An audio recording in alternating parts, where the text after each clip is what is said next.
कपड़ा साफ करते करते तो जिंदगी हो गई, वो कपड़ा साफ हुआ नहीं हुआ, कपड़े में कितने दाग लगे हैं उससे मतलब हमको नहीं रखना है।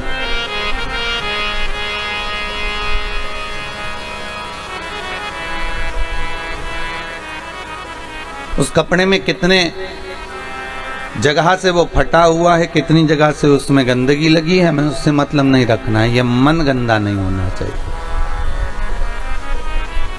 हमें भगवान से इतनी प्रार्थना जरूर करना कि हम दूसरे के दोष ना देखें, हम दूसरे की गलतियां ना निकालें।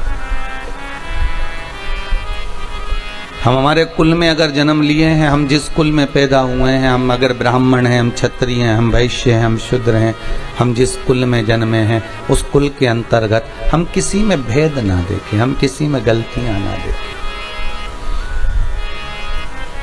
भगवान को नहीं आने का सबसे बड़ा कारण एक होता है कि हम दुनिया के लोगों में गलती बहुत देखते हैं। जब हमारी दूसरे में हम गलती देखेंगे मतलब ये पक्का है कि अपने भीतर भी कोई गलती होगी। भगवान कृष्ण ने दुर्योधन से कहा कि इस दुनिया का सबसे अच्छा व्यक्ति ढूंढ कर लिया। पूरे हस्तिनापुर में जो सबसे बेकार व्यक्ति हो, सबसे अच्छा व्यक्ति हो तो उसको लेकर आ। और युधिष्ठिर से कहा है पूरे हस्तिनापुर में, पूरे विश्व में जो सबसे बुरा व्यक्ति हो तो उसको छांट कर लेकर आ। तुम दोनों जाओ। दुर्योधन अच्छे व्यक्ति को ढूंढने जा रहा है और युधिष्ठिर बुरे व्यक्ति को ढूंढने के लिए जा रहा है।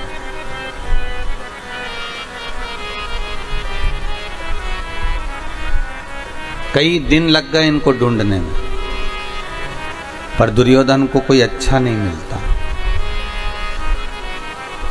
दुर्योधन किसी को भी अगर देखता है ना तो उसमें पहले गलतियां देख लेता है।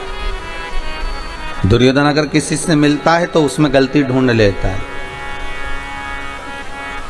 युधिष्ठिर को बुरा नहीं मिला क्योंकि युधिष्ठिर जिससे भी मिलता है ना उसमें कुछ ना कुछ अच्छा ही देख लेता है।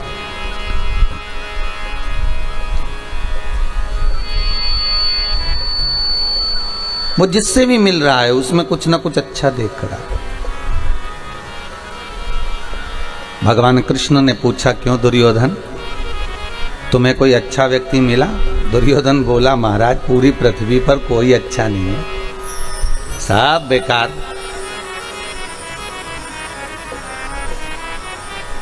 सब बेकार है, एक भी अच्छा नहीं है। और युधिष्ठिर से पूछा तुम्हें कोई बुरा मिला? युधिष्ठिर कहते हैं महाराज जी पूरी पृथ्वी पर देख लिया, किसमें बुराई है ही नहीं, सब में तो अच्छाई भरी हुई है,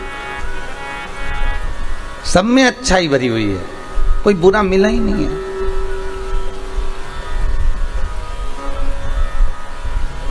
अर्थात भगवान कृष्ण कहते हैं बस यही जीवन है। दुर्योधन को बुरा ही मिल रहा है, अच्छा कोई नहीं मिलता, क्योंकि उसके भीतर इतनी बुराई भरी हुई है, इतना कपट भरा हुआ है, इतना छल भरा हुआ है, इतनी बेईमानी भरी हुई है कि उसको सामने वाला व्यक्ति बुरा ही नजर आएगा।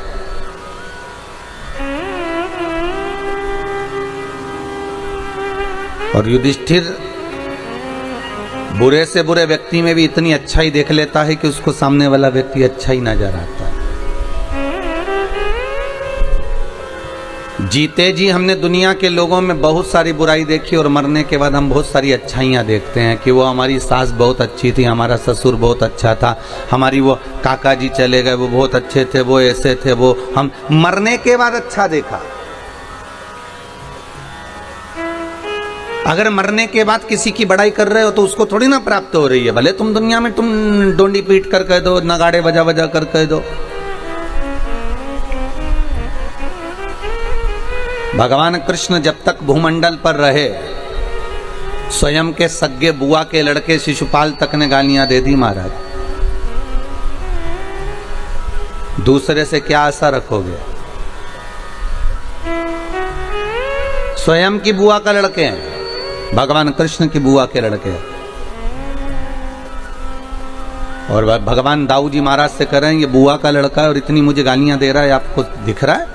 तो दाऊ दादा कहते हैं बुआ का ही लड़का है ना, दे लेन दे गाली। नहीं, कभी चोर कर रहा है, कभी कपट कर रहा है, कभी छल कर रहा है, कभी ग्वाला कर रहा है, कभी शब्दों पर शब्द बाण चलाए जा रहा है।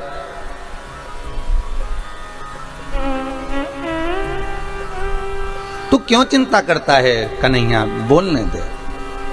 कन्हैया कहते हैं नहीं,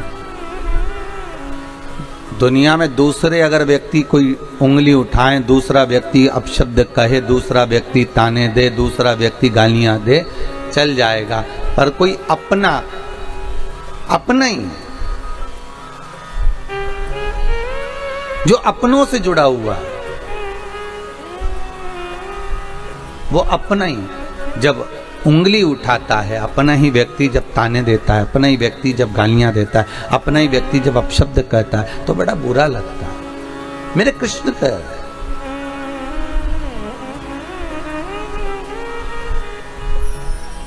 कितना सुंदर लिखा है गर्ग संहिता के अंदर कि मत दो किसी को धन,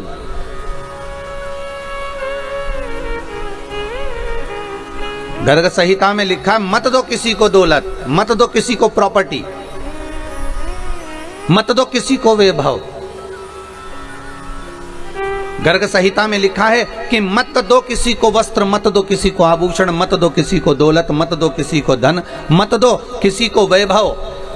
पर गर्ग संहिता कहती है कि आप कुछ मत देना, गर्ग संहिता कहती है पर मीठी वाणी जरूर देना, आप मत दीजिए।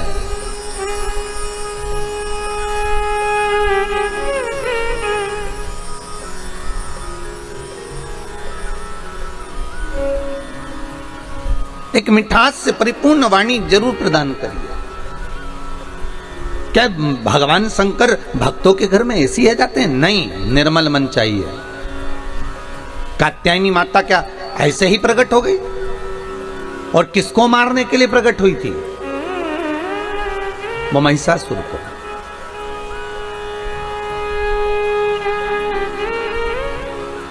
धनु राजा के दो पुत्र रंभ करम्ब, करम्ब चले गया संतान के लिए तप करते करते, पर उनके यहाँ संतान नहीं।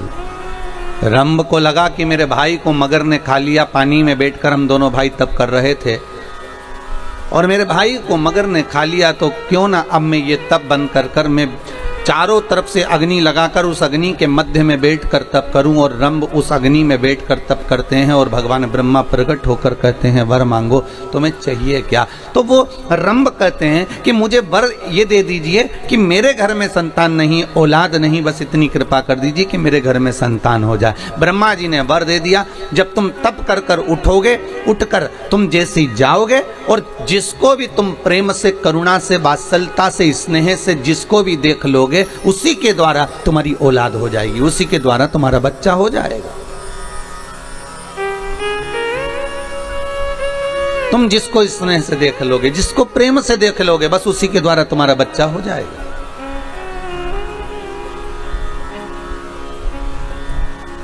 अच्छा, एक ये महिषासुर की कथा से एक सीखने को भी मिलता है। क्या कितना सुंदर ब्रह्मा जी ने वर दिया कि तुम किसी को भी प्रेम से देख लोगे, उससे तुम्हारी संतान हो जाएगी, उससे तुम्हारी औलाद हो जाएगी, उससे तुम्हारा बच्चा हो जाएगा। पर अगर समझने वाली बात हो तो कितना सुंदर है कि आप किसी को भी, एक गौ माता है, एक श्वान है, कुत्ता है, एक बिल्ली है, एक चूहा है, एक खरगोश है, हिरण है, किसी को भी, आप जीव को भी एक प्रेम के हाथ से सहला कर देखना। गौ माता को एक बार हाथ रखकर देखना और प्रेम के हाथ से है। एक कुत्ते के बच्चे को भी आप प्रेम से सहला कर देखना, वो आपके पीछे पीछे दुम हिलाकर घूमेगा। आप गौ माता को सहला कर देखना, गाय भी आपके सामने गले को ऊंचा करेगी कि और मुझे सहलाते जाए। प्रेम अर्थात अगर यहाँ कहा जा रहा है कि आप अगर किसी को प्रेम से देखोगे तो उसी के द्वारा तुम्हारी संतान होगी, उसी के द्वारा तुम्हारी औलाद होगी, उसी के द्वारा तुम्हारा पुत्र होगा। तो शास्त्र यही कहता है कि आप जिसको प्रेम देंगे वो अपना हो जाएगा, आप जिसको स्नेह देंगे वो अपना हो जाएगा, भले विरोधीवासी क्यों ना हो। एक संत गंगा नहाकर आ रहे थे और एक व्यक्ति इनसे बहुत ईर्ष्या करता था क्योंकि इनका नाम बहुत चल रहा था। जब किसी संत, साधु, सन्यासी, तपस्वी, ब्राह्मण,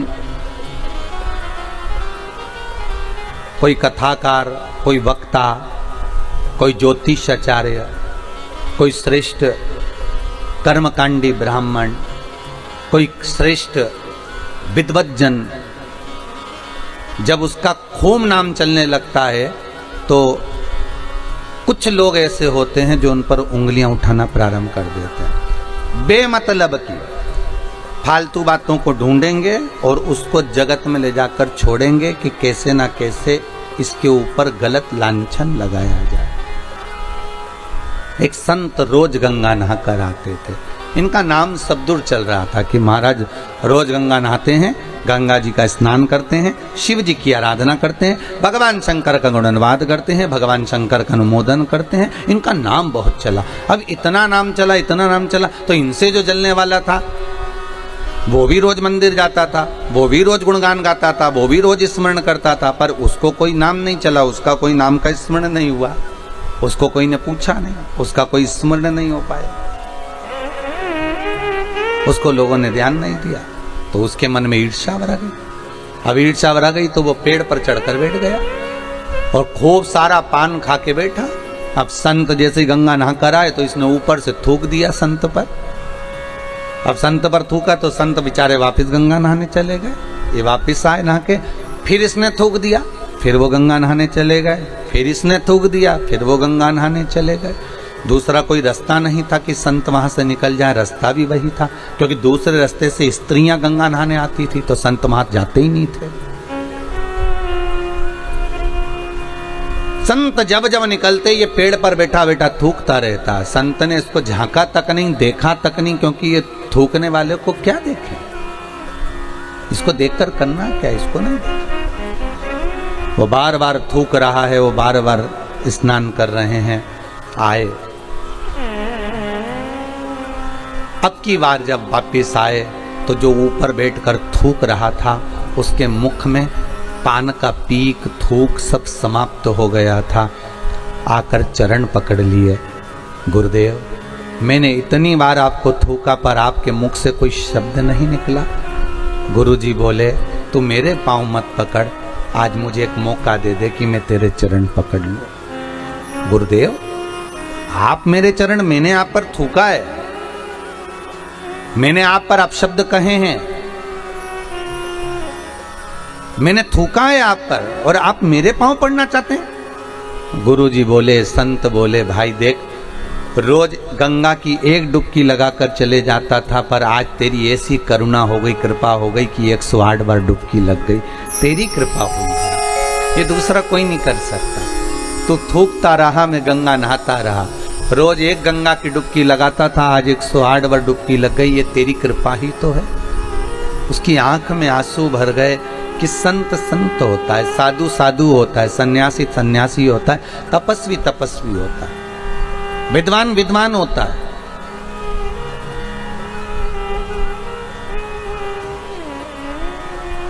दुनिया के लोग कितनी भी उंगली उठाए, कितने भी ताने दे, कितने भी अपशब्द कहें, आप मौन रहिए, संत जैसा भाव रखिए। आपकी निर्मल चादर, निर्मल भीतर से निर्मलता का भाव होना चाहिए। भाव शुद्ध होगा, भगवान मिल जाएगा, मिलेगा वो। रंभ को वर मिल गया कि तुम जिसको प्रेम से देख लोगे उसी के द्वारा तुम्हें संतान हो जाएगी। बस प्रेम,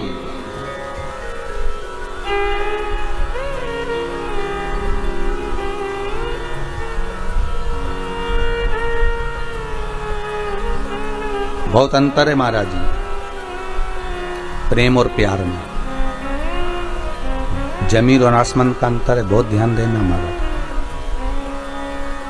प्यार दिखावे का होता है, प्यार में खून और खच्चर होता है, प्यार में एक दूसरे को मारने के लिए तैयार हो जाते हैं, प्यार में बर्बाद होने को तैयार हो जाते हैं। पर प्रेम में ना खून खच्चर होता है, प्रेम में ना अपशब्द निकलता है, प्रेम में ना ताने दिए जाते हैं। प्रेम केवल एक स्नेह का होता है, जैसे एक माता पिता का बच्चे से हो, एक करुणता का रहता है। जैसे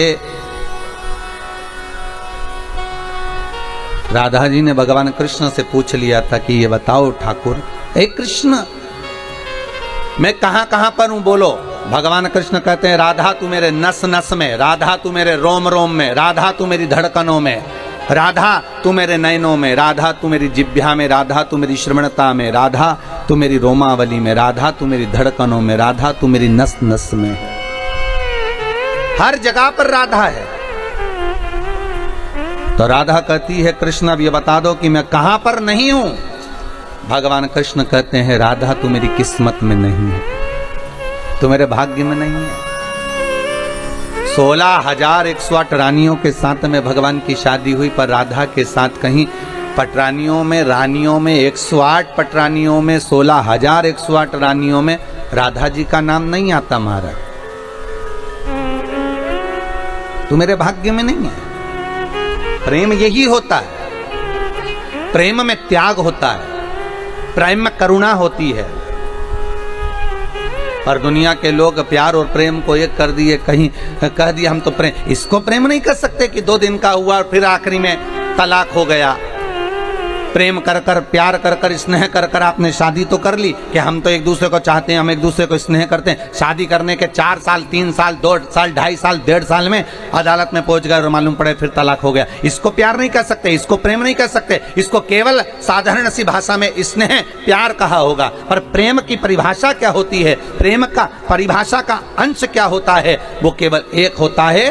प्रेम में ना अपशब्द होते हैं, ना ताने होते हैं, ना गालियां होती हैं। अगर हम भगवान से प्रेम करें हैं और भगवान ने अगर हमारा बुरा भी कर दिया है तो हम उसमें भगवान को दोष नहीं देते, हम अपने भाग्य को दोष देते हैं। यही प्रेम कहलाता है, इसी को प्रेम कहते हैं। उसमें हमने भगवान को दोष नहीं दिया है, गलती हमारी होगी, हो सकता है हमको कुछ सहन करना पड़ेगा, हो सकता है हमारे ऊपर कोई बात होगी इसलिए भगवान ने अच्छा ना किया। वो प्रेम,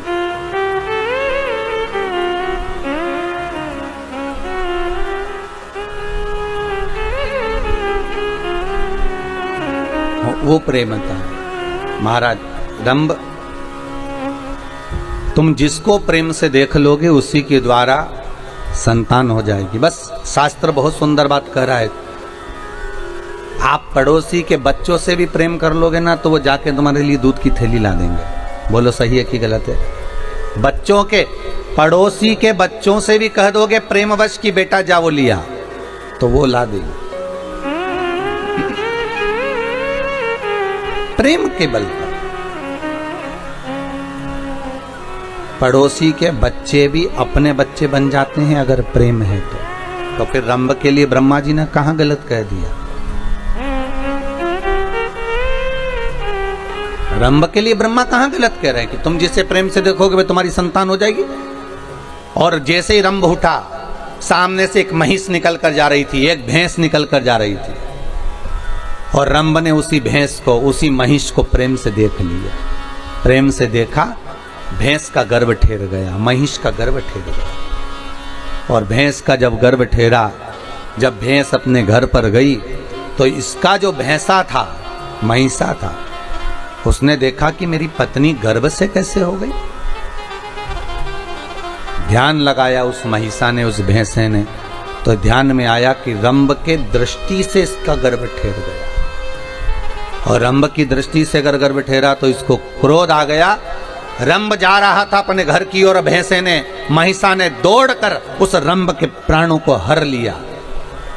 जब रंभ के प्राण हर लिए, मर गया रंभ। रंभ का अंतिम संस्कार हो रहा था, चिता तैयार हुई, उस पर रंभ को रखकर जलाया जा रहा था, अंतिम संस्कार किया जा रहा था। उसी समय पर भैंस को लगा, महिष को लगा कि बताओ इसका पुत्र मेरे गर्भ में है, अर्थात अगर इसका पुत्र मेरे गर्भ में है तो मैं इसकी पत्नी हूं, और पत्नी का कर्म है कि पति के साथ सती हो जाए, तो क्यों ना मैं अपने पति के साथ सती हो जाऊं। और धधकती हुई अग्नि में, धधकती हुई चिता में वो भैंस, वो महिष कूद गई, और जैसे ही कूदी उसके गर्भ से एक बच्चे ने जन्म लिया जिसका नाम महिषासुर हुआ। क्या नाम पड़ा है? महिषासुर। एक बेटे ने जन्म ले लिया जिसका नाम महिषासुर हो गया। अब महिषासुर ने जन्म तो ले लिया, पर महिषासुर ने विचार करा कि देवताओं से द्वेष करूंगा तो मैं मारा जाऊंगा। महिषासुर ने सबसे पहले ब्रह्मा जी से तप करा, और ब्रह्मा जी का तप कर ब्रह्मदेव से कहा, ब्रह्मदेव मुझे वर दीजिए कि मैं मरूं ना। ब्रह्मा जी ने कहा, ये तो हो ही नहीं सकता कि तुम नहीं मरोगे, मरना तो पड़ेगा। मृत्यु लोक में आए हो तो मौत तो निश्चित है। माता के गर्भ से जब तुम्हारा जन्म हुआ, नाल कटी, उसी समय पर लिख दिया गया था कि कहां मरोगे, किस जगह पर मरोगे, कौन सी तिथि, कौन सा पल, कौन सी घड़ी, कौन सी जगह, एक एक स्थान को निश्चित कर दिया गया था कि कहां तुम्हारे प्राण छूटेंगे, किस जगह पर तुम मरोगे, तुम्हारी अंतिम संस्कार, अंतिम जगह कहां होगी, अंतिम श्वास तुम किस जगह पर लोगे, वो निश्चित करा गया। अंतिम पल, अंतिम घड़ी, अंतिम क्षण निश्चित किया गया।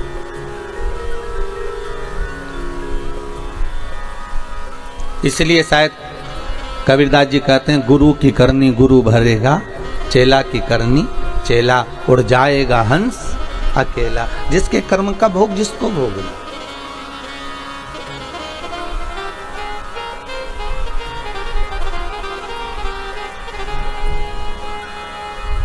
अपने कर्म का भोग अपने को भोगना, कोई दूसरा नहीं भोगना।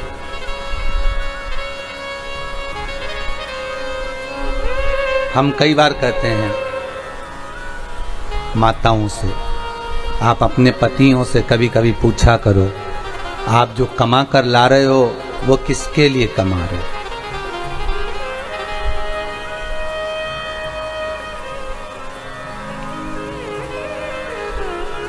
कभी कभी पूछ लिया करो, कुछ बिगड़ेगा नहीं।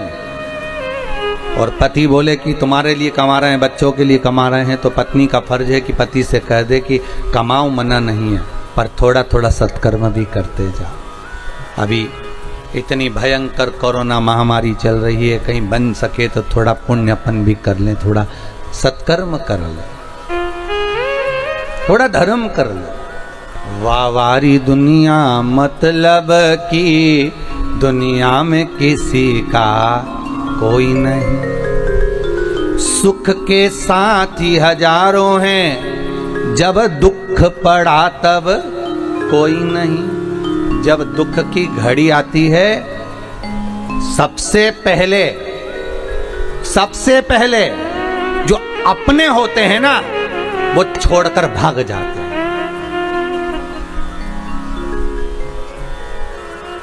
अरे दूसरी जगह भी जान दो, तुम तो यहीं से सीख लो। जब गाड़ी का एक्सीडेंट होता है ना, तो सबसे पहले कौन भागता है? बोलो, जम के बोलो जरा। अरे जम के तो बोलो, कौन भागेगा? ड्राइवर जो गाड़ी चला रहा था, पूरी गाड़ी का टार में जिसके ऊपर था, जो गाड़ी को साथ कर चल रहा था। तुम दूसरी जगह तो जाओ बाद में, पहले यहीं देख लो अपन जिस गाड़ी में सफर कर रहे हैं। अगर भागेगा तो सबसे पहले ड्राइवर भागेगा। ट्रक का एक्सीडेंट होगा तो सबसे पहले ड्राइवर भागेगा। भले कंडक्टर जो बैठा है उसमें बेचारा, क्लीनर जो बैठा हो बेचारा, वो भले मरे, परंतु वो तो बच गया। उसी तरह जब दुख की घड़ी रहती है, सुख की घड़ी में तो आपके दूसरे भी अपने हो जाते हैं। आप उनके पहचानते हो? हमारे काका जी का, बुआ का, लड़के का लड़का उन्हीं के यहाँ भी आया है। अगर पैसे वाला होगा तो ऐसे परिचय निकाला जाएगा। अगर धनपति होगा तो परिचय निकालने में देरी नहीं लगेगी, और कहीं का गरीब होगा तो कोई परिचय नहीं निकालेगा। अरे भैया कौन परिचय? तो यहाँ क्या उसके काका बुआ फूफा कोई नहीं थे? पर होंगे। पर सुख के समय पर सब साथ हैं, पर दुख के समय पर कोई साथ नहीं। और मेरा निवेदन रहा है, आज फिर कहता हूँ, उस दुख की घड़ी में हो चाहे सुख की घड़ी में हो, मेरा निवेदन है उस भोलेनाथ को भूलना मती। शंकर आएगा, तुम्हारा सारा कार्य कर कर वही जाएगा। माता के स्तनों में जब वो दूध दे सकता है पेट भरने के लिए, बच्चों के लिए, तो मरने के समय पर भी अगर कोई वचन निभाने वाला होगा तो वो परमात्मा ही होगा, दूसरा कोई नहीं आने वाला। आएगा तो वही आएगा, कोई दूसरा नहीं।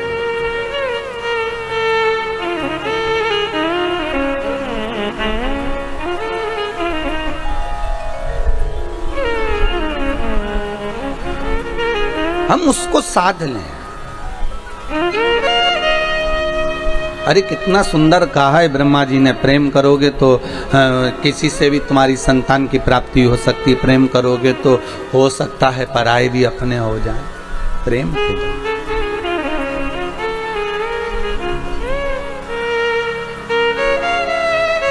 हो सकता है, प्रेम के बल पर। और जब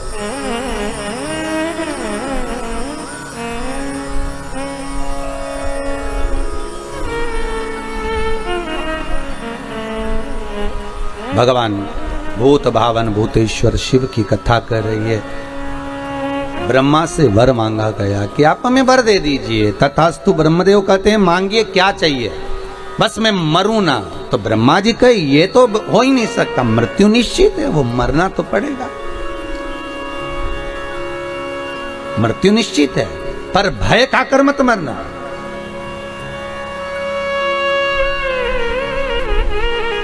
द्रौपदी सबसे ज्यादा कब रोई थी? जिन्होंने भागवत सुनी हो तो उत्तर जरूर दीजिएगा। टीवी चैनल के माध्यम से जितने लोग आस्था टीवी पर कथा सुन रहे हैं उनसे भी निवेदन है, बोलो अपने मन से बोलो, उत्तर तो हम बता ही देंगे, पर आप थोड़ी सी देर के लिए सोचो कि द्रौपदी सबसे ज्यादा कब रोई थी? उसका चीर खिंचाया जब रोई थी क्या? वन में गई थी तब रोई थी क्या? सारे रिश्तेदारों के सामने वस्त्र खींचा गया तब रोई थी क्या? नहीं। द्रौपदी सबसे ज्यादा कब रोई थी? जब सोते हुए 5 पुत्रों का वध हो गया था। कब रोई? जब 5 पुत्र सोते हुए मर गए। तो युधिष्ठिर ने पूछा, द्रौपदी तू इतनी विद्वान नारी, तेरी विद्वत्ता के तो लोग बखान करते हैं, भजन करते हैं, तेरा स्मरण करते हैं, और तू अपने पुत्रों के मोह में रो रही है? पुत्रों के मोह में?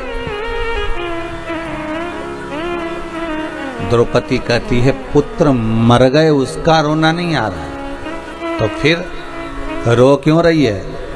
द्रौपदी कहती है पुत्रों के मरने पर नहीं रो रही हूं, रो इस बात के लिए रही हूं कि इन पुत्रों को युद्ध के मैदान में मरना था और ये पलंग पर सोते सोते मर गए। इन पुत्रों को युद्ध के मैदान में मरना था और ये पलंग पर सोते सोते मर गए, मुझे रोना इस बात का आ रहा, मैं रो इस बात के लिए रही हूं। बस आपसे भी निवेदन है, युद्ध के मैदान में मरना है हमको, हमें डर से नहीं मरना। कोरोना का भय नहीं होना चाहिए तुम्हारे भीतर कि जरा से तुमको सर्दी खांसी हुई, जरा सा तुम्हारा गला सूखा, जरा सा तुम्हारा स्वाद आना बंद हो गया, तुमने सोच लिया कि अब तो बस जाने का समय आ गया, आंख में आंसू भर रहे, एकांत में कमरे में पड़े हुए रो रहे, बिलख रहे। अब सबसे कह दिया दवाई गोली लो, डॉक्टर को दिखाओ, मुख पर मास्क लगाओ, सैनिटाइज का प्रयोग करो, सोशल डिस्टेंसिंग रखो, मना नहीं है, दवाइयां भी पूरी लो, डॉक्टर को भी दिखाओ, जांच भी कराओ। और अगर मान लो रिपोर्ट जैसी भी आए, पर निवेदन केवल इतना है कि डरना नहीं है, युद्ध के मैदान में जाना है।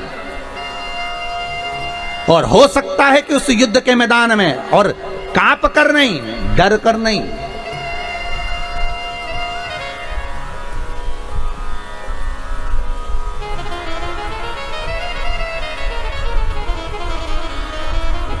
भय से नहीं जाना। होगा वही जो मंजूर है भोले होगा, जो मेरे शंकर के हाथ में होगा वही होगा। आप कितना भी, बस आप तो ये भाव रखो कि भगवान शिव आपके सम्मुख में आ जाए और शंकर का मैं गुणगान कर लूं, शंकर का मैं स्मरण कर लूं।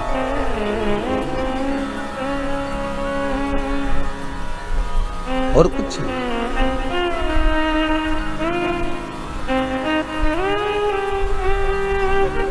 और जब शंकर का गुणगान भगवान ब्रह्मा जी कर रहे हैं, अरे महिषासुर मृत्यु निश्चित है, आएगी जरूर, तो महिषासुर ने भी कह दिया अगर मृत्यु निश्चित और आप कह रहे हो कि आएगी जरूर, तो फिर मुझे वर दीजिए, मांग तुझे क्या चाहिए? मरूं तो तो स्त्री के हाथ से मरो, स्त्री के हाथ से। ब्रह्मा जी हंस दिए, मुस्कुरा दिए। जब कोई ऐसा वर मांगते हैं ना तो ब्रह्मा बड़े हंसते हैं। ब्रह्मा जी को हंसी इस बात की आती है कि 3 तरह से मरे हुए व्यक्ति को तो वैसे ही स्वर्ग नहीं है, ठीक है। एक पानी में डूब के मरा हुआ, एक सर्प का डसा हुआ, और एक स्त्री के हाथ से मरा हुआ। और ये वर क्या मांग रहा है कि स्त्री के हाथ से मर जाओ। तो ब्रह्मा तो वैसे खुश हो गए कि इनकी बुद्धि ना जाने कब फिर गई है। अगर मांगना ही था तो ये मांग सकते थे कि अगर मरूं तो भगवान शंकर का गुणगान करते करते मरूं, मैं भगवान का स्मरण करते करते मरूं, भगवान का भजन करते करते मरूं, भगवत नाम स्मरण करते हुए मरूं।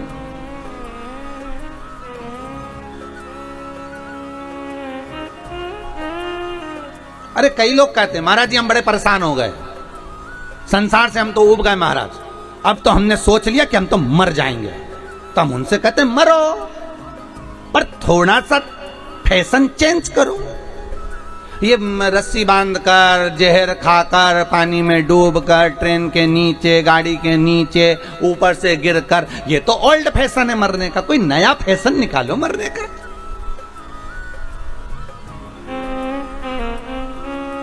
मरो मरो सब कोई कहे, मर के देखे कोई। मरो तो ऐसा मरो कि फिर संसार में जन्म ना होई। इसलिए अगर मरना ही है और तुमने प्लानिंग कर ली कि मुझे मरना है, मैं तो संसार से उब गया, मैं तो। और एक बात हमेशा याद रखो, नौकरी करने वाला व्यक्ति, ड्यूटी करने वाला व्यक्ति अगर अपनी ड्यूटी से मुंह चुरा कर भाग जाता है तो उसको दूसरे दिन ज्यादा ड्यूटी करना पड़ती है। उसी तरह तुम अगर संसार से ऊब कर, परेशान होकर मर भी जाओगे ना तो तुम्हें वापिस जन्म लेके फिर ड्यूटी करना पड़ेगी, फिर भोगना पड़ेगा।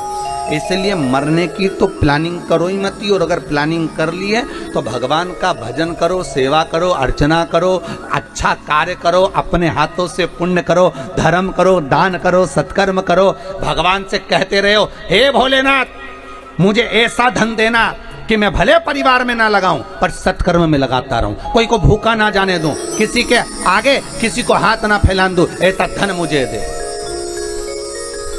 और फिर सेवा करते करते करते करते प्राणों को त्याग दो तो मजा है कि हाँ प्राण त्यागे। फिर हम भले खिलवा देंगे कि हाँ इसने सुसाइड कर लिया है, फिर हम भले कह देंगे। पर भगवत भजन करते हो, स्मरण करते हुए, मुझे दास बना कर रख लेना,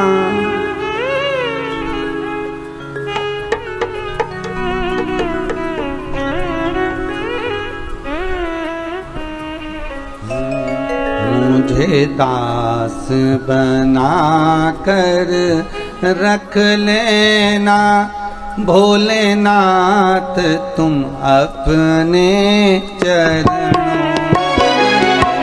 मुझे दास बना कर रख लेना, भोलेनाथ तुम अपने चरणों में, मुझे दास बना कर रख लेना, भोलेनाथ तुम अपने चरणों में, मुझे दास बना कर रख लेना, भोलेनाथ तुम अपने चरणों में, भोलेनाथ तुम अपने चरणों में, भोलेनाथ तुम अपने चरणों में, शंभुनाथ तुम अपने चरणों में, शंभुनाथ तुम अपने चरणों में, मुझे दास बना कर रख लेना, भोलेनाथ तुम अपने मुझे दास बना कर रख लेना, भोलेनाथ तुम अपने चरणों में।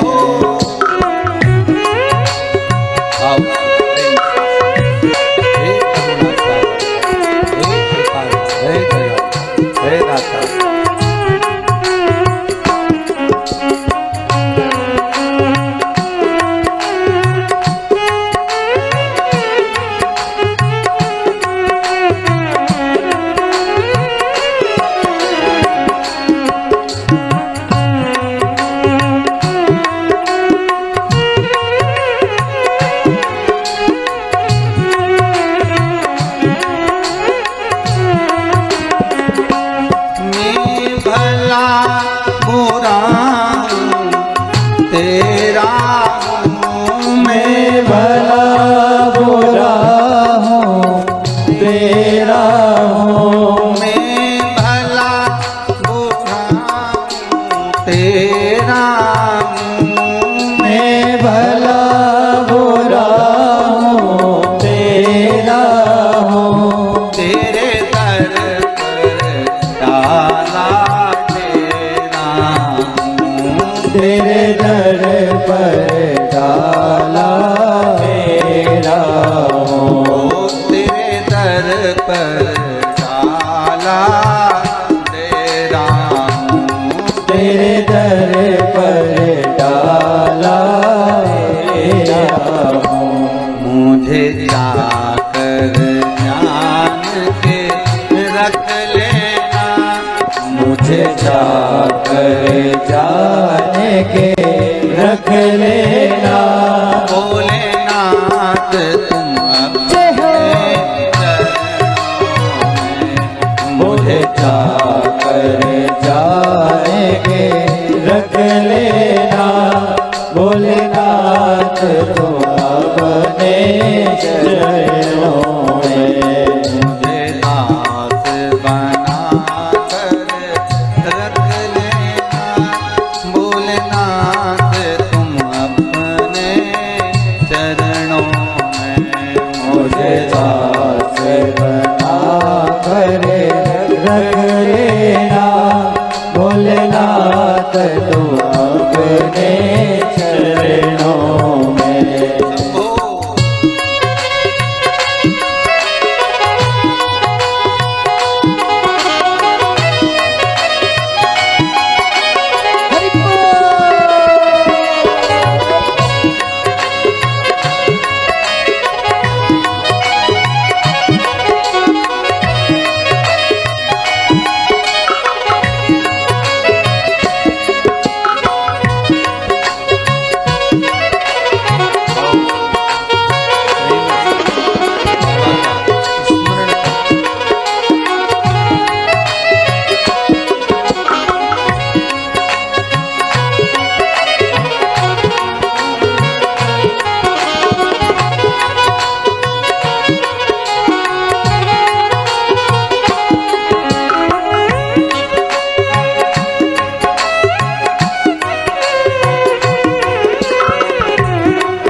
शंभो।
करे रख लेना, भोलेनाथ तुम अपने चरणों में। शंभुनाथ तुम अपने चरणों में, शंभुनाथ तुम अपने चरणों में।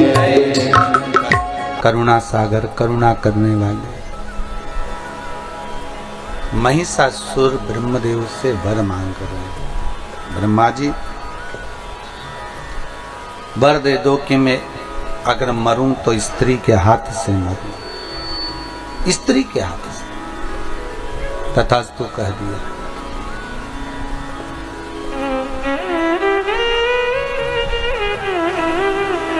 ठीक है।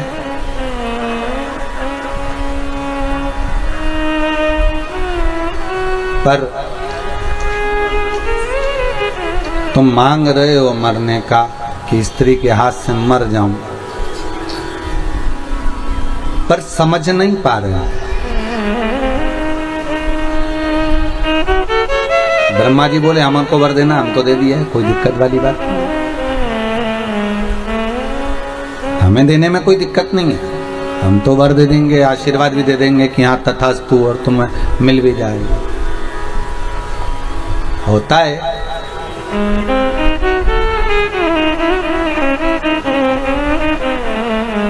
हमारा निवेदन पहले भी रहा, आज फिर कहते हैं, बेटे को कभी भी अपने माँ बाप से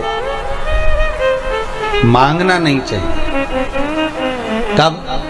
जब कमाने लग जाओ, नहीं कमाओ जब तक आप अपने माँ बाप से मांग लोगे चल जाएगा, बट तुम जब कमाने के लायक हो जाओ, शरीर ऐसा हो गया कि तुम कमा सकते हो, नौकरी, सर्विस, धंधा पानी जो कर सकते हो कर सकते हो, फिर नहीं मांगना माँ बाप से। फिर प्रॉपर्टी, जमीन, जायदाद वो किसको दे रहे हैं ये उनके ऊपर, तुम्हारी मर्जी पड़े जिसको दो।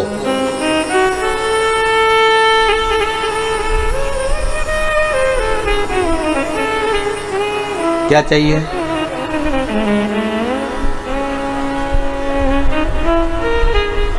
एक माँ के दो बेटे,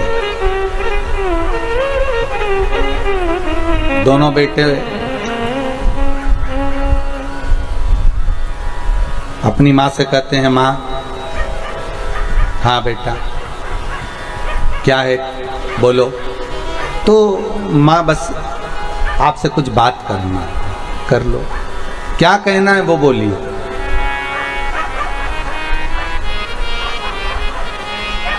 एक बेटा बोलता है, माँ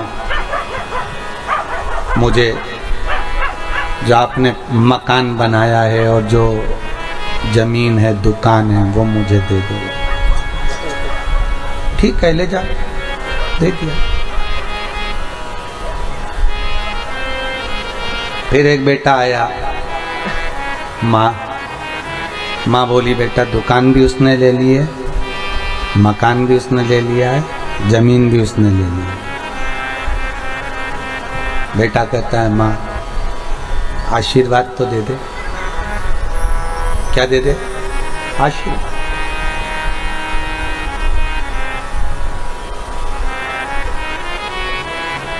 और तू मेरे साथ चल।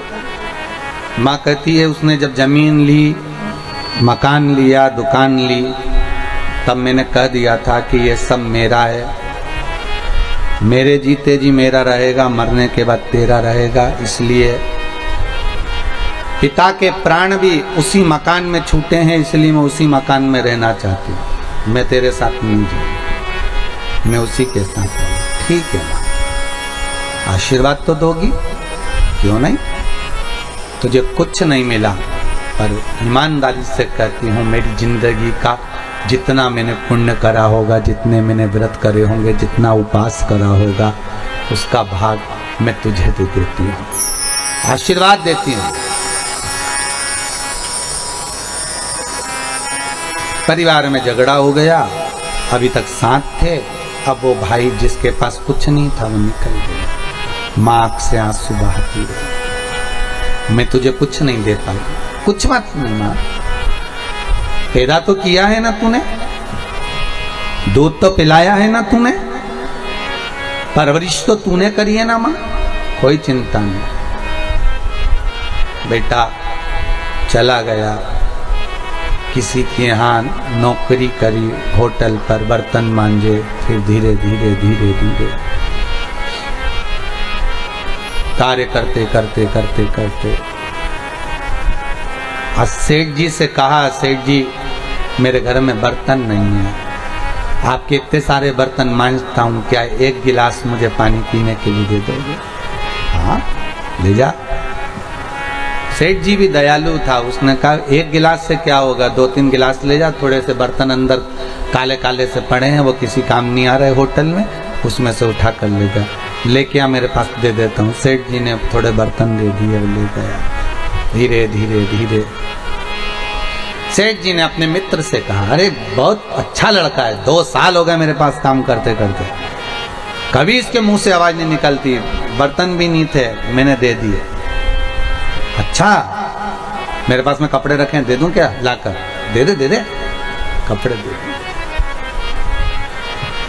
फिर उसने दोस्त ने कहा एक काम कर, अब ये बर्तन मांजता रहता है, एक काम कर मेरे यहाँ पर भेज दे इसको, मेरी कंपनी में चौकीदार बना देता हूँ, वॉचमैन बना दिया। वॉचमैन से फिर एक दिन सेठ जी का लड़का बीमार पड़ गया, कोई ताह नहीं, इसको गाड़ी चलाना आती थी, ये गाड़ी लेकर भागा, इसको सेठ जी के लड़के को ठीक कराया, सेठ जी के लड़के ने इसको ड्राइवर बना लिया। ड्राइवर से छूटा, समय आया, सेठ जी के लड़के ने कहा इतना अच्छा ईमानदार कहीं नहीं मिलेगा, इसको पार्टनर बना लिया। पार्टनर बनाते बनाते एक दिन सेठ जी के लड़के का एक्सीडेंट हो गया, मर गया, सेठ जी ने इसको अपना पुत्र बना लिया, 22 फैक्ट्रियों का मालिक बन गया। वो जिसको प्रॉपर्टी दी थी उसके लड़के ऐसे नालायक निकल गए कि एक दिन शेयर मार्केट खेलने के लिए दोस्तों के साथ बैठ गए, डब्बे में सब गोल करिया, और मालूम पड़े जो मकान था वो भी गिरवे रखा गया, जमीन थी वो भी गिरवे रखा गई, दुकान थी वो भी गिरवे रखा गई, और एक दिन सारा बर्बाद कर दिया। अब लोगों से पैसे उधार मांग मांग कर घर चल रहा है। माँ अपने प्राण त्याग कर जा चुकी थी, भाई अपनी जगह था, वो अपनी जगह था। ईमानदारी से बोलो, दौलत काम आई कि आशीर्वाद काम आया? आशीर्वाद काम आया। भगवान के दरवाजे पर जाकर कभी मत कहना कि मुझे 1 लाख दो, कि 5 लाख दो, कि 10 लाख दो, कि 10 करोड़ दो, कि 20 करोड़ दो। भगवान के चरणों में जाकर कभी मत कहना कि मुझे इतनी संपदा देना। भगवान ना जाने तुम्हारे लिए कितना सोच कर रखा होगा, उस परमात्मा ने तुम्हारे लिए कितना सोचा होगा, कितना विचार कर। हाँ, बेटों की शादी नहीं होती, बेटियों की शादी नहीं होती तो चिंता बढ़ जाती है, कैसे होगी, ना जाने कब होगी, हमें चिंता लग गई। पिछली बार भी लॉकडाउन पड़ गया था, अब की बार फिर लॉकडाउन पड़ गया, बेटे की शादी कहां से होगी? बेटी की शादी, चिंता ना करना, जन्म उसने दिया है, भरण पोषण की जवाबदारी उसकी है। एक पक्षी रात को सोता है तो पेड़ की डाली को पंजे से पकड़कर सोता है, पक्षी जमीन पर गिरता है क्या? नहीं। जब वो सोने वाले पक्षी को जमीन पर नहीं गिरने दे सकता तो तुम्हें गिरने देगा क्या? विश्वास प्रबल रखना, पक्का रखना। अगर भरोसा है तो भगवान है, और अगर भरोसा नहीं तो मेरा शंभु भी नहीं है। दुनिया के लोगों को तो लगता है कि ये सियोर वाले मिश्रा जी ऐसी ऐसी कथा कहते, पत्थर कोई भगवान बना दिया है, शंकर के शिवलिंग के लिए इतना अनुष्ठान, इतना पूजन, इतना स्मरण, ये करोगे तो ये मिलेगा, ये करोगे तो ऐसा हो जाएगा। शंकर का इतना अनुमोदन।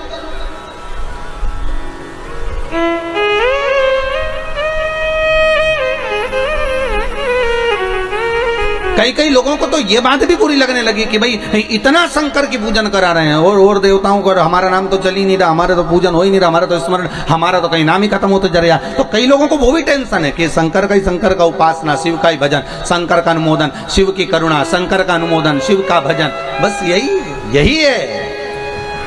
एक कुएं को अच्छे से खोद लो, उसमें 50 फीट पर पानी निकल जाएगा। एक जगह पर भगवान की भक्ति का धारण कर लो, भगवान मिल जाएगा। दुनिया फिर ताने दे, अपशब्द कहे, गालियां दे तो आग लगे बस्ती में, अपन रहो मस्ती में, क्या किसको रोइए, चादर तान के सोइए। कहे तो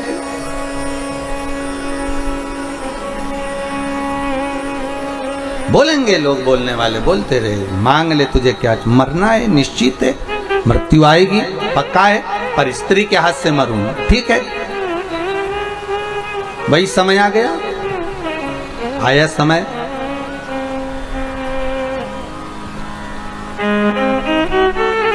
इसने उपद्रव मचाना चालू कर दिया। जब व्यक्ति के पास में बहुत सारा वैभव आ जाता है ना, तो फिर वो किसी को नहीं गिनता। एक निवेदन रहा है, फिर करते हैं, घर में अगर धन आ जाए ना, नाव में अगर छेद हो गया, पानी भराने लगा, तो दोनों हाथों से उलीचकर पानी को बाहर फेंकते रहना, नहीं तो नाव उसी पानी के बोझ से डूब जाएगी।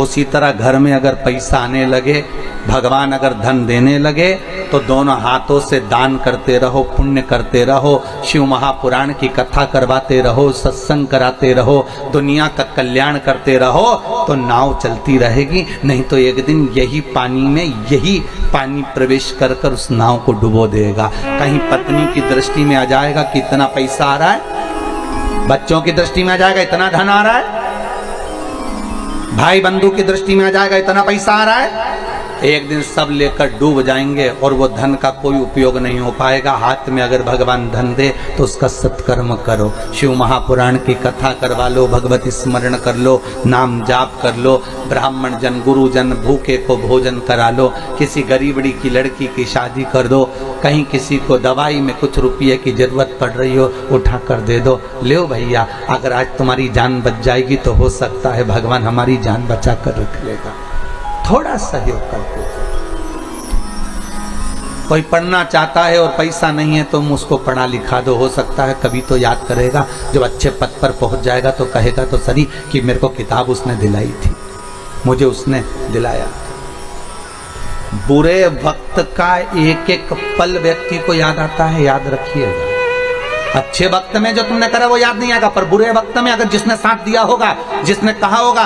कई लोग कहते हैं महाराज जी हमारा बुरा वक्त चल रहा है, हमारा स्मरण, हमें इतनी तकलीफ चल रही, पर आपने जो बताया हमको फल मिला, आज हम भूल नहीं पाएंगे, हमारी जिंदगी से हम निकाल। अर्थात ये आपका पुण्य है, आपकी प्रबलता है, आपका स्नेह, आपकी करुणता है, आपका भाव है, आपकी निर्मलता है।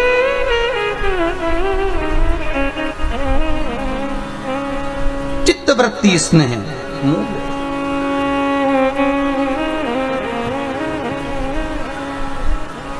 और आया समय, मृत्यु थी, स्त्री के हाथ से मरना था। एक कत नामक ऋषि हुआ, क्या नाम था? कत। और कत नामक ऋषि के घर में एक पुत्र हुआ जिनका नाम था कात्य। क्या नाम पड़ा? कात्य।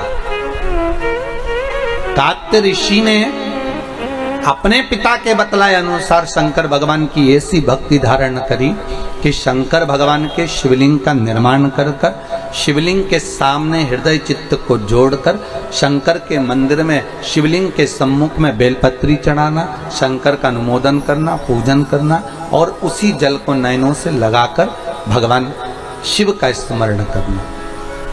कत के घर में हुए कात्य, और कात्य के घर में फिर एक पुत्र हुए जिसका नाम था कात्यायन। क्या नाम था? कात्यायन।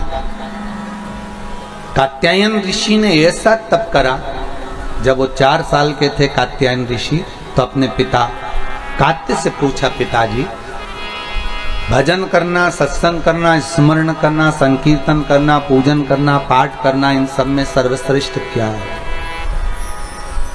सर्वश्रेष्ठ क्या? नाम ले सकते हो ले, और जितना भगवान की सेवा कर सकते हो, चाकरी कर सकते हो उतनी कर, जितनी चाकरी कर सकते हो। चाकरी का मतलब मालूम है ना? नौकरी।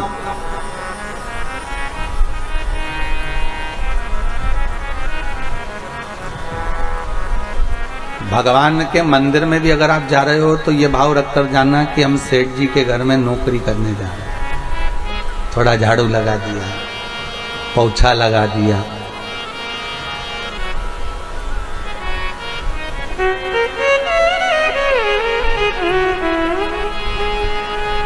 हमारे यजमान हम जब स्नान करने जावें तो वो पूरी वॉशरूम धो के आए।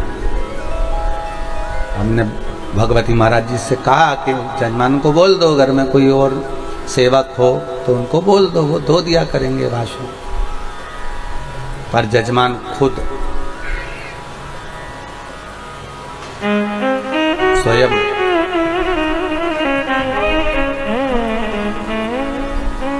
हम भगवती महाराज को यही बोले, जिनके घर में मुंबई में नौकर लगे होंगे,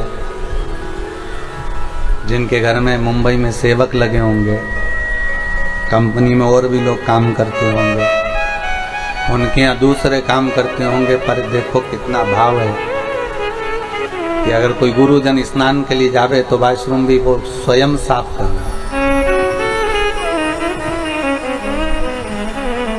भाव देखिए, उसकी निर्मलता देखिए।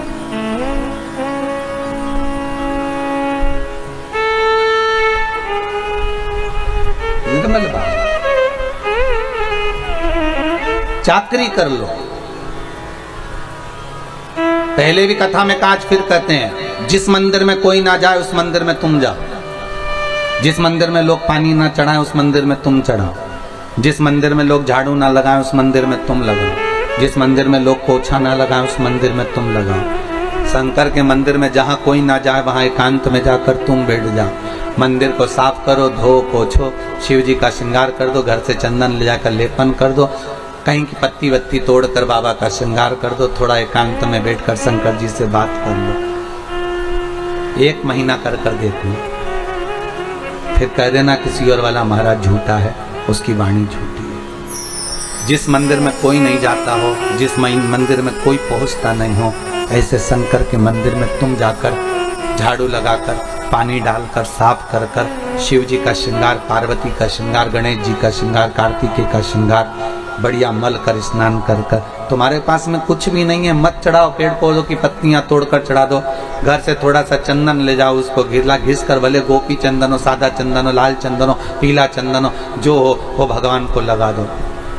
श्रृंगार कर कर थोड़ी देर, बन सके तो अगरबत्ती, धूप बत्ती, दिया जो हो लगाओ, नहीं हो तो बाबा का श्रृंगार करके थोड़ी देर, जहाँ तुमने झाड़ू पोछा लगाया, बाबा का श्रृंगार करा। भले उस मंदिर में कोई नहीं जाता, भले उस मंदिर के अंदर कोई प्रवेश नहीं करता, पर तुम एकांत में बैठकर उससे थोड़ा सा स्नेह करने का प्रयास करिएगा।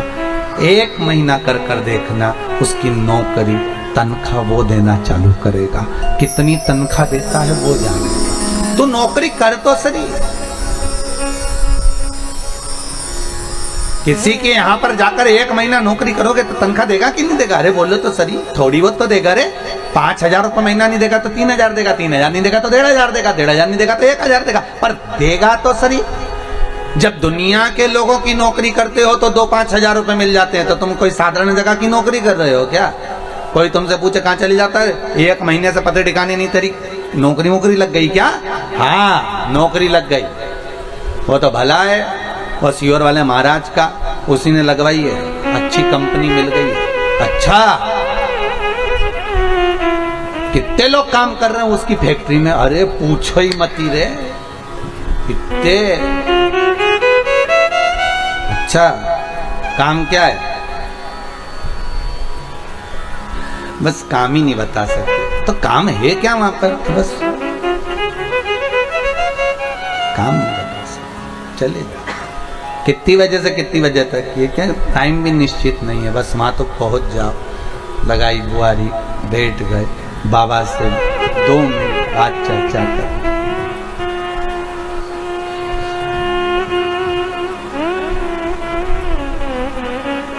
2 मिनट बैठ कर आप बस बाबा से चर्चा कर लिए, स्नेह कर लिए, बोल दिए दिल की बात। और फिर निवेदन करूंगा, जब आप चाकरी करो, नौकरी करो, तो बोलना मत ही कि मुझे धन देना, कि दौलत देना, कि सत्ता देना, मत बोलना। सेठ है वो, सब जानते हैं। आप तो केवल सेवकी करो, आप तो केवल चाकरी करो। मनुष्य मेरे भोले तेरी नौकरी सबसे बढ़िया है सबसे खरी। तेरे दरवाजे की चाकरी सबसे बढ़िया है सबसे खरी। मेरी किस्मत का जब गुल खिला तब जाकर के ये दर मिला। मेरी किस्मत का जब गुल खिला तब जाकर के ये दर मिला। मिल गई मुझको चौखट तेरी, मिल गई मुझको चौखट तेरी सबसे बढ़िया है सबसे खरी। तेरे दरवाजे की चाकरी सबसे बढ़िया है सबसे खरी। मनुष्य का वो क्या दे।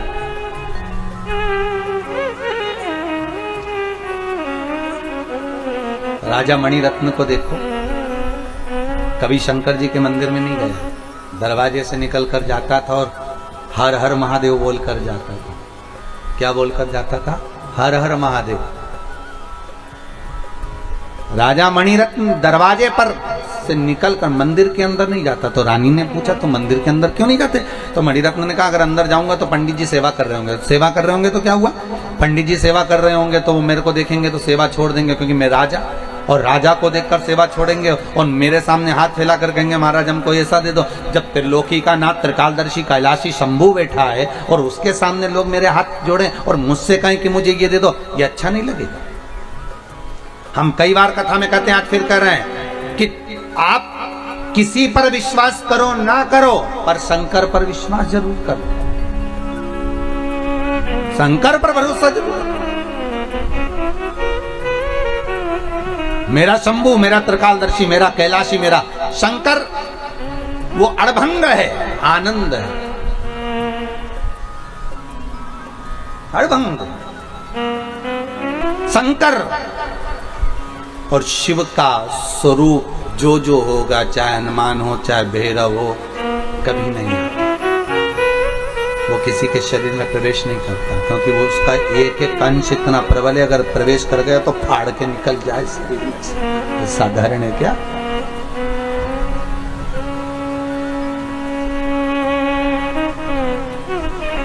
तो किसी ने पूछा ये क्यों नहीं आते? तो भक्त कहता है इनको आने की जरूरत ही नहीं, किसी के शरीर में ये खुद ही आ जाते। कोई बुलाए तो शरीर, ये शरीर में नहीं आते, ये खुद आ जाते हैं। हनुमान को अगर दिल से पुकारिए, थोड़ी देर बैठकर राम नाम का जाप करिए, हनुमान जी सामने आकर खड़े हो जाएंगे। शंकर का दिल से पुकारिए, एक लोटा पानी चढ़ाइए, शंकर जी सामने आकर खड़े हो जाएंगे। भैरव का स्मरण करो, थोड़ी देर दिल से पुकार लो, भैरव सामने आकर खड़े हो जाएंगे। शंकर के जितने स्वरूप हैं शिव सम्मुख में आ जाए। आप केवल दिल से 1 महीना, 1.5 महीना, 2 महीना उसकी चाकरी करो, उसकी आराधना करो, उससे विनय करो, उससे निवेदन करो। अरे ये भी जाने दो, कितनी सुंदर बात है साहब, वो भी देखिए। एक 27 साल का या 26 साल का लड़का था महाराज, अहमदाबाद का, नवीन भाई कर उसका नाम है। देखो उसके मकान का नंबर वगैरह हमारे यहाँ सीहोर में लिखा होगा। वो एक बार कुबेरेश्वर धाम पर आया सीहोर, और बहुत दुखी सा था, बहुत दुखी सा। सब किसी की गाड़ी चला रहा था, तो वो गाड़ी से किसी को छोड़ने आया था, तो वो यहाँ से निकल कर जा रहा था। उसने कहा कि कुबेरेश्वर धाम होते जाते, मैं टीवी उस पर मोबाइल पर कथा सुनता हूँ, तो महाराज जी से मिलने आए। तो उसने कहा बड़े दुखी है महाराज। तो शिव महापुराण की कथा चल रही थी, उस कथा में एक बार कहीं कह दिया होगा कि अगर कुछ नहीं दान करते बने तो बेलपत्री का ही दान दे दो। एक बार कहीं कथा में कह दिया होगा, लॉकडाउन के समय पर उसने सुन लिया उस कथा में। तो उसने प्रश्न किया कि बेलपत्री का दान कैसे होता है। तो बात ही बात में हमारे मुख से निकल गया कि सावन का महीना आए और सोमवार की सोमवार या रोज प्रतिदिन लोग शंकर जी को बेलपत्री चढ़ाने के लिए ढूंढते हैं, बेलपत्री नहीं मिलती है। तो एक काम करा करो कि पेड़ पे से बेलपत्री तोड़कर, निकाल कर, छाट कर, धोकर सबके घर में 5-5, 10-10 देकर आ जाया करो। ये भी दान है, ये भी दान है। और अगर गुरुजी किसी के घर में शंकर जी नहीं होगा तो वो बेलपत्री कहां चढ़ाएगा? अरे भाई, अगर बेलपत्री पहुंच जाएगी तो फेंकेगा थोड़ी ना, किसी भी देवता को चढ़ाएगा, चढ़ाएगा तो सही। तेरा काम है देना, तू तो दे दे। तुम्हारा काम देने का, टेंशन नहीं लेने का। कई लोगों को टेंशन हो जाता है, मंदिर में देवी जी को इतनी सारी साड़ी चढ़ती होगी तो पंडित जी क्या करता होगा? सत्यनारायण भगवान के कथा होती है तो इतना सारा प्रसाद चढ़ता होगा तो महाराज क्या करता होगा? अरे तुम्हारा काम है देना, महाराज का काम है लेना, बाकी की टेंशन महाराज की। तुम तो अपना काम करो, तुम्हें क्या करना? तुम तो अपना कर्म किए जाओ। देखो, अगर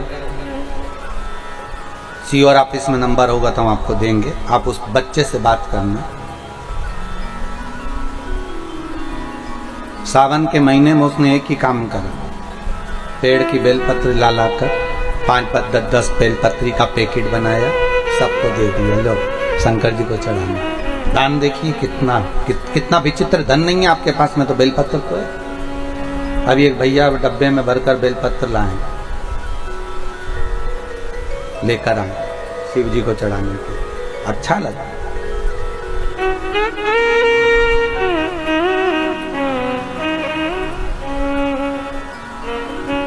ये दान देखिए बेलपत्र। उस बच्चे से कभी मौका लगे और आपको नंबर मिलेगा तो हम प्रयास करेंगे नंबर देने का। उससे बात करना कि उस दान से उसको क्या फल मिले। पहले दूसरे की गाड़ी चलाता था, अब खुद की गाड़ी चला रहा है, स्वयं की।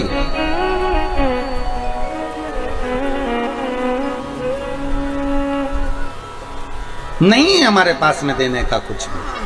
भाव तो है, निर्मल मन सो मोहि पावा, बहुत है, उतना दे दीजिए, बहुत। शिव महापुराण की कथा कहती है, एक भक्तन ऐसी थी, शंकर जी के मंदिर में जाती थी, लोटा अपना ले जाती थी, पानी भी अपना ले जाती थी, और किसी को लोटा नहीं मिलता था तो भरा भराया लोटा दूसरे को दे देती। लो चढ़ाओ चढ़ाओ, शंकर जी को चढ़ा दो तो तुम्हारा पानी, अरे तुम तो चढ़ा दो, एक ही बात है, तुमने चढ़ाया हमने चढ़ाया, तुम चढ़ाओ, हम यहीं से दर्शन कर लेंगे। अपना लोटा भरा हुआ। और नहीं तो आज के जमाने में लोग लड़ाई कर ले, हमारा लोटा क्यों उठाया, हम पानी लेकर आए थे, हमारा दूध रखा था, हमारा दही रखा था, तुमने क्यों भगवान को चढ़ाया, तुमने क्यों थाली उठाई, तुमने क्यों फूल चढ़ाया? पर उसने कह दिया उठाओ, ले चढ़ा। एक भक्तन ऐसी भी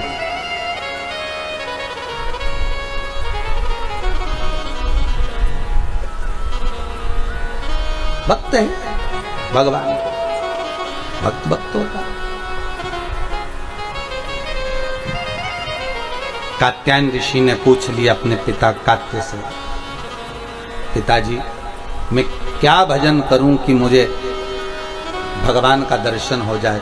कात्यायन ऋषि ने जब पूछा तो कात्य ने कहा कि तुम शिव की आराधना करो। शंकर की आराधना के साथ में कात्यायन ऋषि का मन आद्य शक्ति जगदम्बा पार्वती की आराधना में लग गया। जो माता की आराधना करना प्रारंभ करी, जो आराधना करना प्रारंभ करी, एक दिन स्वयं शंकर और पार्वती कात्यायन ऋषि के सामने आकर खड़े हो गए। मांग तुझे क्या चाहिए? कात्यायन ऋषि ने कहा मुझे कुछ नहीं चाहिए, बस इतनी कृपा कर दो कि मेरे घर में ये आपकी जो अर्धांगिनी है, आपकी जो पत्नी है पार्वती, मेरे घर में बेटी बनकर आ जाए, बस इतनी कृपा कर दो, और कुछ नहीं चाहिए। शिव जी ने मन में सोचा कि महिषासुर को मारना है, और महिषासुर को मारना है, और मारने के लिए पार्वती को एक अवतार तो लेना पड़ेगा। तो क्यों ना एक काम करते हैं कि कात्यायन ऋषि के घर में पार्वती का जन्म करा देते हैं, और जब पार्वती कात्यायनी बनकर जन्मेगी स्वयं मार देगी महिषासुर। पार्वती जी का एक नाम है, नवरात्र में छठा दिन। कौन सी माता? जम के बोलिए जरा। कात्यायनी माता। कौन सी माता है? कात्यायनी। और कात्यायन ऋषि के घर में माँ जगत जननी जगदम्बा पार्वती कात्यायनी बनकर प्रकट हो गई। कात्यायनी बनकर प्रगटी, थोड़ी अवस्था हुई, बड़ी हुई। पिता से पूछा, पिताजी मेरे प्रागट होने का कारण क्या है? तुम्हें महिषासुर का संहार करना। ठीक है। जहां उपद्रव करना प्रारंभ करा और महिषासुर उपद्रव पर उपद्रव करने लगा, बहुत उपद्रव मचाया महिषासुर ने। तब माता कात्यायनी को क्रोध भगवान शिव ने दिलाया, और शिव ने जब क्रोध दिलाया तब महिषासुर स्वयं कात्यायनी इतनी सुंदर थी, इतनी सुंदर थी, इतनी सुंदर थी कि महिषासुर उनको देखकर आसक्त हो गया और कहने लगा कि मुझे तुम्हें अपना बनाना है। कात्यायनी खिलखिल कर हंसी और देवताओं ने पुकार दिया, तेरे भक्त जनों पर माता भीड़ पड़ी है, दानव दल पर टूट पड़ो माँ करके सिंह सवारी। माँ कृपा।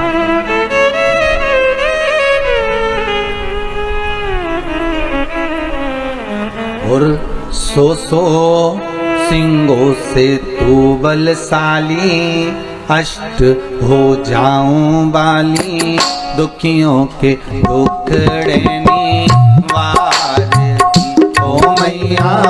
हम सब उतारे तेरी आरती। अम्बे जय जगदम्बे काली, जय दुर्गे खप्पर वाली, तेरे ही गुण गाएं ओ मैया। हम सब उतारे तेरी आरती।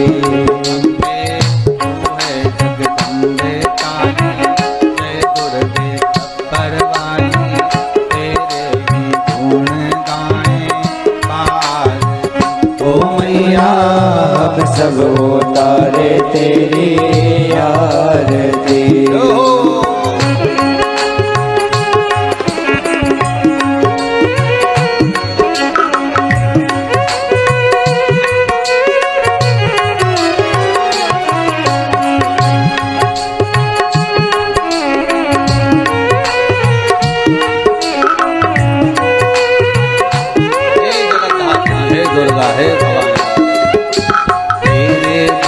जनों पर माता भीड़ पड़ी है, तेरे भक्त जनों पर माता भीड़ पड़ी है भारी।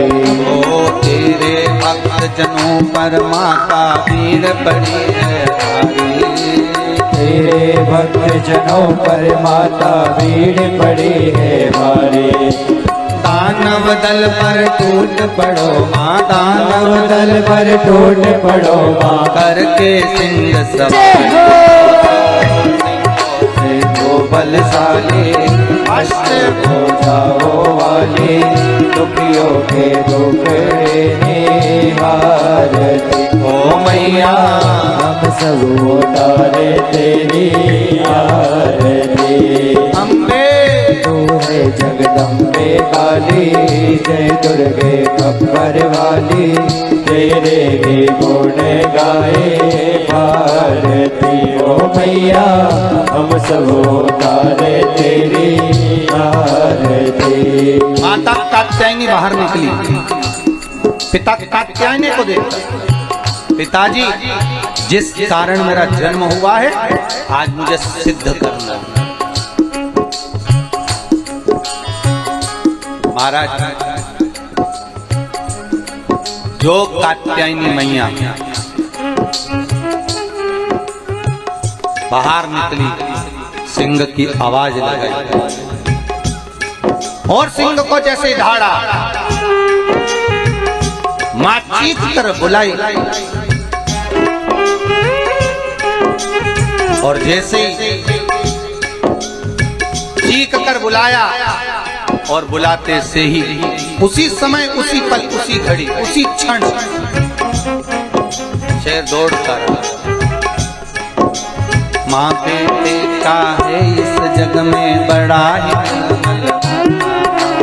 माँ बेटे का है इस जग में बड़ा ही निर्मल दाता।